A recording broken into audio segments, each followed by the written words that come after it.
Hey, Sally Galloway, mindset and confidence coach for performers here.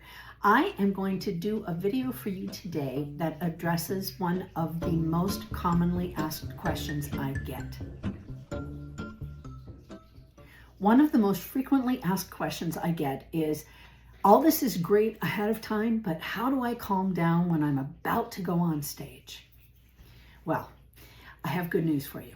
It only takes about 1 minute to shift from the sympathetic nervous system, the fight or flight system, over to the relaxation response, the feed and breed, or the rest and digest part of the nervous system. I'm going to give you two, not just one, but two ways that you can do that within 1 minute as you're even walking on stage. Let's start with the first one. The first one is a technique called the 4-7-8 breath. This is a breathing technique where you control the amount of time you inhale, hold, and then exhale.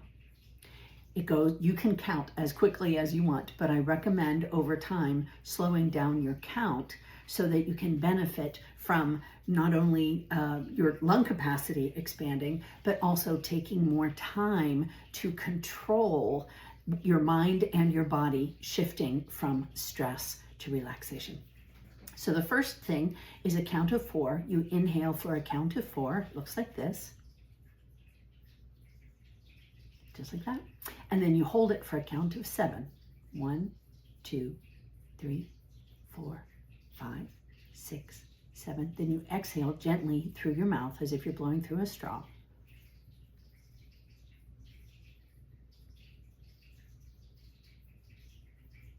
Then do it again. Inhale.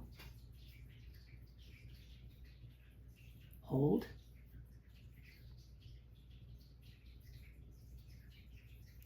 Exhale.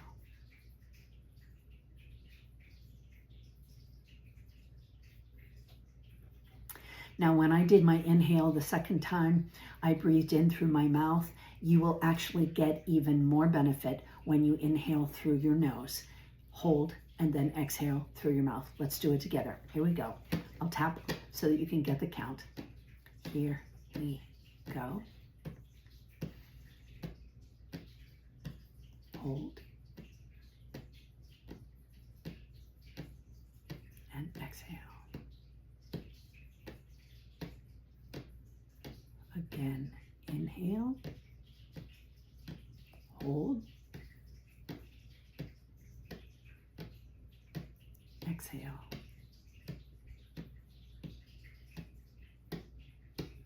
That's it. Now, if you do that 4 or 5 times, you will have successfully shifted from the stress to the relaxation response. Another technique I have is a grounding technique. The grounding technique uses the 5 senses. You will count 5 things that you can see, 4 things you can hear, 3 things you can touch, 2 things that you can smell, and 1 thing you can taste. You can do these in any order. You can use the senses in any order.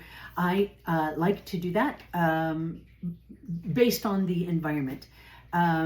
Because I want to hedge my bets. I want to see as much as I can, hear as much as I can in the environment that I'm in. So let's just walk through that right now. You get to look at whatever's in front of you right now. There's no right place to do this. So wherever you find yourself in this moment, go ahead and look around and name 5 things that you see. Go ahead and say them out loud. I promise. I won't make fun of you, and there's no judgment. In fact, I'll tell you 5 things that I see in my environment. I see my camera, I see my computer, I see a couple of extra monitors, that's 3. I could see the microphone out of the corner of my eye. I see a picture of the chakras on my wall, so that's 5. 4 things that I hear. I hear a water fountain in another room. I hear the hum of the air conditioner. I just noticed my eyes are down. That helps me to listen better when I take off, and when I reduce one of the sensory inputs, then I can turn up the volume on the others. So those 2 things that I heard, I can hear my breathing. Oh, and I can hear ringing in my ear. I'm not sure what that is, but I'm aware of that. 3 things that I can touch or that I can feel. And those can be external or they could be internal. So I feel right now thirsty. I feel the texture of my desk, and I feel a little tension in my upper back. 2 things that I can smell. I can smell something I'm cooking in the kitchen, and I can smell the cat litter box. Yay. And then 1 thing that I can taste, toothpaste. There you go. So 5 things, and it doesn't take long to do. So either of those exercises or both are things that you can keep in your bag, you can keep in top of mind, use those regularly, and you can also use those as you are about to go on stage. I do have this and 1 other printed for you on a cheat sheet. You can go over to my website, sallygalloway.com, enter your name and email, and you can get that free cheat sheet, and then you can print that out or put it on your phone or whatever's going to be easier for you to access on a regular basis. And I would love to hear your experience with that when you've done that a couple of times, and even your experience today following along. Go ahead and put your comments down below, and I look forward to hearing more about how this works for you in the future. Take care. See you next time.